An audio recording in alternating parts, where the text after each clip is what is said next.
ETF index mutual funds నేర్చుకుని stock మార్కెట్లో రాణించాలనుకుంటున్నారా? వెంటనే ఈ నెంబర్కి కాల్ చేయండి. నమస్తే, welcome back to Suman T. ప్రస్తుతం మనతో పాటు ఉన్నారు family counsellor, motivational speaker, public speaker Rajani Rama గారు. నమస్తే మ్యామ్. నమస్తే నవీన. మేడం, నేను ఈరోజు అమ్మ అమ్మాయి అంటే ఒకసారి తల్లి కూతురు టీనేజర్స్ వయసులో ఉన్న పిల్లల గురించి మాట్లాడుకుందాము. ఒకసారి అంటే ఒకరినొకరు ఎలా అర్థం చేసుకుంటూ ఉండాలి అంటే పిల్లల విషయంలో తల్లి కూడా ఆ పని చేయొద్దు, ఈ పని చేయొద్దు, అక్కడికి వెళ్ళొద్దు, ఇక్కడికి వెళ్ళొద్దు, ఇలా ఉన్నావేంటి, అలా ఉన్నావేంటి అని అనకుండా తల్లికి, మరి పిల్లలు కూడా కొన్ని విషయాలు కాంప్రమైజ్ అవ్వాలి అని పిల్లలకి ఒకసారి ఈరోజు ఏం చెప్తారు? అమ్మ అమ్మాయి అంటే ఒకరినొకరు అర్థం చేసుకోవాలి అంటే ఏం చెప్తారు? ఇక్కడే వస్తుంది అసలు ఫ్రిక్షన్ అంతా కూడా. ఏంటంటే వీళ్ళేమో ఏదో ఒక ప్రికాషనరీ మెథడ్లో ఏదో చెప్తూ ఉంటారు, ఇది వీళ్ళకి నచ్చదు. ఒక టీనేజే కాదు, ఎంత ఏజ్ వచ్చినా నచ్చదు. ఎందుకంటే అది నాకే తెలుసు, నేను డిసైడ్ అయ్యాను కదా, మీరు చెప్తారేంటి, నన్ను ఎందుకు డిసైడ్ అవ్వనివ్వరు, నన్ను ఎందుకు స్వతంత్రంగా చేయనివ్వరు, నేను బయట తిరుగుతున్నాను, నాకు అన్నీ తెలుసు కదా, మరి మీరేమో ఇంట్లో కూర్చుంటారు, మీకేం తెలుసు. ఇది ఫ్రిక్షన్కి కారణం. ఒక అమ్మాయి అనే కాదు, అబ్బాయి అయినా సరే, అక్కడ తండ్రి ఉన్నా సరే, తల్లి అయినా తండ్రి అయినా, అమ్మాయి అయినా అబ్బాయి అయినా ఇదే వస్తుంది అక్కడ. కాబట్టి ఇప్పుడు ముఖ్యంగా ఇక్కడ తల్లిదండ్రుల కంటే పిల్లలు అర్థం చేసుకోవాల్సింది చాలా ఎక్కువగా ఉంది ఇక్కడ. ఎందుకనంటే పేరెంట్స్ అనేవాళ్ళు ఏ జనరేషన్లో చూసుకున్నా మంచిగా చెప్తారు, వాళ్ళు చెడేం కోరుకోరు. ఈ ఒక్క విషయం గ్రహిస్తే చాలు, ఇంకా ఇదే గ్రహించలేకపోతున్నారు, అక్కడే చాలా అయిపోతున్నాయి అవ్వాల్సినవి. తల్లిదండ్రులు కొంతమంది ఏం చేస్తారంటే కఠినంగా మాట్లాడటము, కఠినంగా పెత్తనం, మాదే చెల్లాలి అంటే వాళ్ళకి చాలా ఈగోస్ ఉంటాయన్నమాట, మామూలుగా ఉండవు. మేము పెద్దవాళ్ళం కాబట్టి అన్నీ మాకే తెలుసు, పిల్లలు కాబట్టి మీరు విని తీరాలి. ఒకవేళ వీళ్ళది కరెక్ట్ అయినా కూడా తల్లిదండ్రులు ఏం చేస్తారంటే పెద్దవాళ్ళం మేమేం చెప్తే అది వినాలి అని అహంకార ధోరణి చాలా మందిలో ఉంటుంది. ఆ ధోరణి ఏమవుతుందంటే పిల్లల్లో రెచ్చగొట్టే విధంగా తయారవుతారు వీళ్ళు, ఇంకా పంతం పెరుగుతుంది. తల్లిదండ్రులు కూడా ఏం చేయాలంటే ఇక్కడ ఏదైనా చెప్పాలనుకున్నప్పుడు, ఇప్పుడు మనం చాలాసార్లు అనుకున్నాం, మన ఆలోచన విధానం మార్చుకోవాలి. ఎప్పుడో 50 సంవత్సరాల క్రితం, 100 సంవత్సరాల క్రితం మేము అలా పెరిగాము, మా పిల్లల్ని అలా పెంచుతామంటే ఈ కాలం ప్రకారం సెట్ అవ్వట్లా. అది అన్ని విధాలుగా అందరికీ తెలిసిన విషయమే ఇది. కాబట్టి మనం మారాలి. మారి ఏం చేయాలంటే వాళ్ళకి ఇలా ఎందుకు ఉండకూడదనే రీజనింగ్స్ చెప్పాలి. ఇది నేను ఇప్పుడు ఎందుకు వద్దంటున్నాను అనే రీజనింగ్ చెప్పాలి. తర్వాత ఇప్పుడు ఏదైనా ఒక వస్తువు అడుగుతారు, నవేడేస్ అంటే ల్యాప్టాప్లు, ఈ ఐఫోన్లు, అది కూడా అప్డేట్ వర్షన్స్ అడుగుతున్నారు. అడిగితే అది టూ మచ్ కాస్ట్ ఉంటుంది. ఉన్నప్పుడు పిల్లలు అర్థం చేసుకోవాల్సిన విషయం ఏంటంటే అమ్మా నాన్న ఏం జాబ్స్ చేస్తున్నారు, లేదా నాన్న ఒక్కడే ఏం జాబ్ చేస్తున్నాడు, మనకి ఎంత శాలరీ వస్తుంది, నేను ఒక్కదాన్నే కిడ్ని కాదు ఇంకా ఉన్నారు అనే విచక్షణ పిల్లలకి ఉండాలి. అది ఎప్పుడు రావాలని మనం చెప్పుకున్నాం, 14-15 ఇయర్స్లో రావాలి. అది రావాలంటే తల్లిదండ్రులు కృషి చాలా ఉండాలని చెప్పుకున్నాం. అదంతా లేనప్పుడు ఈ ఏజ్లో పిల్లలతో వీళ్ళు ఫేస్ చేయాల్సి ఉంటుంది. కాబట్టి తల్లిదండ్రులు ఫేస్ చేసే స్థితి ఇంకా ఉండదు ఇక్కడ. అప్పుడు ఏం చేయాలి, ప్రత్యామ్నాయాలు వెతుక్కోవాలి. ఎందుకు ఇవ్వలేకపోతున్నాము అనే రీజన్ చెప్పగలగాలి. ఫైనాన్షియల్ మ్యాటర్ అయితే చెప్పాలి. లేదు ఇప్పుడు ఈ సీజన్లో రేట్లు ఎక్కువ ఉంటాయి అనే విషయం అనుకోండి, దాన్ని కూడా మీరు చెప్పగలగాలి. కొద్ది రోజులు ఆగు అని దాన్ని పోస్ట్పోన్మెంట్ చేయగలగాలి. తర్వాత దాని అవసరం ఉందా లేదా అనేది కూడా తెలియజేయాలి. అవసరం లేకపోయినా పిల్లలు అడుగుతున్నారు, ఎందుకంటే కాలేజెస్కి రాగానే అదొక సింబల్ అయిపోయింది.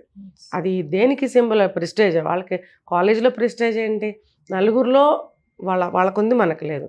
అంటే ఈచ్ ఎవ్రీ స్టూడెంట్ కూడా ఇలా ఆలోచించాలి, మనకి ఇది అవసరమా. ప్రతి ఒక్కళ్ళు ఇంట్లో ఇలా పేచీ పెట్టి ఇప్పించుకున్న వాళ్ళే వాళ్ళు కాలేజ్కి అది తీసుకొచ్చి బిల్డప్ ఇస్తుంటారు, వీళ్ళు వెర్రెక్కిపోతుంటారు. సో దానివల్ల వస్తుంది. కాబట్టి అమ్మ నీకు ఇప్పుడు ఇది అవసరం లేదు, నేను ఇస్తాను నెక్స్ట్ మంత్తో, తర్వాత మంత్తో ఇస్తాను అంటే వాళ్ళు కొనుక్కున్నారుగా మాకెందుకు కొనరని వాదన చేస్తారు పిల్లలు. కొనుక్కున్నారంటే వాళ్ళకి ఇప్పుడు డబ్బులు అవైలబిలిటీగా ఉండుంటాయి, మనకి లేవు. ఇప్పుడు ఎమర్జెన్సీగా ఈ ఫోన్ నీకు ఎడ్యుకేషన్ పరంగా అవసరం లేదు, నేను ఒక నెల 2 నెలలకు కొనిపెడతాను, ఇంకా నాకు తమ్ముడు చెల్లి ఉన్నారు కదా, వాళ్ళకు కూడా చూడాలి కదా అన్ని విషయాలు. ఇలా వాళ్ళు మన స్థితిగతుల్ని చెప్పగలగాలి. దాని ప్రతిదీ మాదే చెల్లాలి, మేము కొనివ్వము, నేను ఇప్పుడు కొన్ను అని పంతగొండి మాటలు మాట్లాడకూడదు. వాళ్ళకి సిచ్యువేషన్ అర్థమయ్యేలాగా చెప్పాలి, దాని అవసరం ఉందా లేదా తెలియచేయాలి.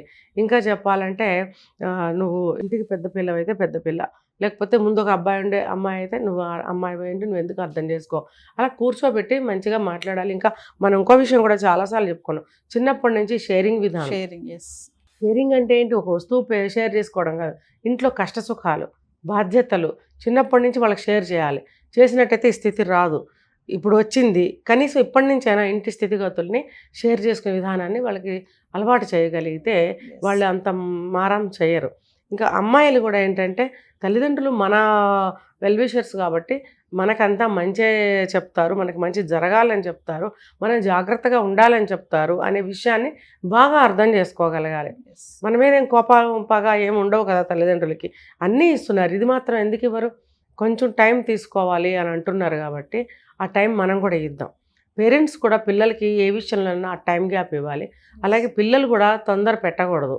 ఇప్పుడు చూస్తున్న వీడియో చూస్తున్న ఎవరైనా సరే మనం సున్నితంగానే చెప్తాం, ఏదైనా హార్ష్గా చెప్తే ఎక్కకపోవచ్చు. సున్నితంగా ఏంటంటే ఇప్పుడు నేను యాజ్ ఎ మదర్ ఇంట్లో చాలా విషయాలు ఉంటాయి, పిల్లలకి నేను ఎప్పుడైనా సరే 2-3 ఆప్షన్స్ ఇస్తా. ఇచ్చినప్పుడు అందులో మొత్తం నావే, అవి నా ఇష్టాలే, బట్ 3 ఆప్షన్స్గా వాళ్ళ ముందు పెడతా. పెట్టినప్పుడు చచ్చినట్టు మూడిట్లో ఏదో ఒకటి వాళ్ళు సెలెక్ట్ చేసుకోవాల్సిందే. అది నాకు కూడా సులభంగానే ఉంటుంది, వాళ్ళకి సాటిస్ఫాక్షన్. సో నేను కూడా ఇది చాలామందికి సజెస్ట్ చేశాను, ఒక ఆప్షన్ అనేది తల్లిదండ్రులు ఇవ్వాలి. ఒక 2-3 ఆప్షన్స్ ఇస్తే 3 మీకు వీలే కాబట్టి 3 ఆప్షన్స్ లేదంటే 2 పెట్టండి, దాంట్లోంచి వాళ్ళు ఒకటి సెలెక్ట్ చేసుకుంటే ఇద్దరికి కూడా సులువుగా ఉంటుంది. దీన్ని పిల్లలు కూడా అంగీకరించాలి. ఎందుకంటే చెప్పాను కదా, ఇంటి స్థితిగతుల్ని అర్థం చేసుకోగలగాలి. 17-18 ఇయర్స్ వచ్చినప్పుడు ఇబ్బంది పెట్టకూడదు. మన మంచిగా చెప్పారు, బయట డేస్ బాగలేదు, ఏదైనా సరే మన వీలుగా, మనకు అనుకూలంగా, మనకి మంచిగా, మనకి శ్రేయస్సుగా, మనకి రక్షణగా పేరెంట్స్ చెప్తారు అనేది వాళ్ళు గ్రహించాలి. అంటే పిల్లలు కూడా ఒకానొక విషయంలో కాంప్రమైజ్ అవ్వాలి కదా మేడం? అవ్వాల్సిందే, నేను అదే అంటున్నా, ఇవన్నీ కూడా ఒప్పుకోవాల్సిందే. ఇన్ ద సెన్స్ అది కాంప్రమైజ్ అవ్వడమే కదా. ఎందుకంటే సపోజ్ ఎప్పుడన్నా ఫ్రెండ్ బర్త్డే పార్టీ ఉంది వెళ్తానంటారు, సరే వాళ్ళు ఇక వాళ్ళ అంటే మైండ్ సెట్ అలా ఉంది పంపించాలని పేరెంట్స్ పంపిస్తారు, అక్కడ వీళ్ళు ఏంటంటే టైంకి వచ్చేయాలి, ఉండాలి. అలాంటివి తల్లిదండ్రులు కూడా అబ్జెక్ట్ చేయకూడదు. చిన్న చిన్న సరదాలు, చిన్న చిన్న ఎమోషన్స్ ఉంటాయి పిల్లలకి, వాటిని యాక్సెప్ట్ చేయాలి పేరెంట్స్ అనేవాళ్ళు. ఆ ప్రతిదీ వద్దంటే కుదరదు. కాకపోతే ఏంటంటే కొన్ని కండిషన్స్ పెట్టాలి. నీకు నేను ఎంత మనీ మాత్రమే ఇవ్వగలను, నువ్వు ఈ టైం కల్లా రిటర్న్ రావాలి, నువ్వు తోడుగా 2-3 తీసుకుని వెళ్ళు. ఓకే, ఇప్పుడు అంత పక్కపక్కన డిస్టెన్స్లో ఏమి ఉండట్లా, కొంచెం దూరాలు ఉంటున్నాయంటే ఒకే క్యాబ్లో వెళ్ళడము, లేదంటే సిటీ బస్సులో వెళ్ళడము లాంటి ప్రికాషన్స్ కూడా చెప్పాలి. తెలిసిన వాళ్ళ బండిలో వెళ్ళడము, మళ్ళీ తిరిగి ఒకే విధిగా రావడం లాంటివి చేయాలి. లేదా ఓన్ వెహికల్ ఉంటే వీళ్ళు వెళ్ళి డ్రాప్ చేయడం, మళ్ళీ పికప్ చేసుకోవడం లాంటివి చేయాలి. ఇలాంటివన్నీ చేస్తున్నప్పుడు అంటే పిల్లలు కూడా ఒక భరోసా తల్లిదండ్రులకు ఇవ్వగలగాలి. మా తల్లిదండ్రులు ఇంత భయపడుతున్నారు కాబట్టి మేము కొంత భరోసా ఇవ్వగలగాలి అనేది వీళ్ళకు తెలియాలి. లేకపోతే గుడ్డిగా వీళ్ళు పంతం పడతారు, గుడ్డిగా వీళ్ళు కూడా వద్దు అంటూ ఉంటారు. ఇది ఎంతకాలం సాగుతుందంటే కక్షలు పెరిగిపోయి ఒకళ్ళ మీద ఒకళ్ళు డిటాచ్ అయిపోతారు. అది సేఫ్ కాదు కదా. సో ఇద్దరు కూడా అర్థం చేసుకుని ఒక కంక్లూజన్కి రావాలి, ఒక కాంప్రమైజ్ అవ్వాలి. అప్పుడే ఇద్దరు కలిసి ఒక పనిని చేయగలుగుతారు. Thank you.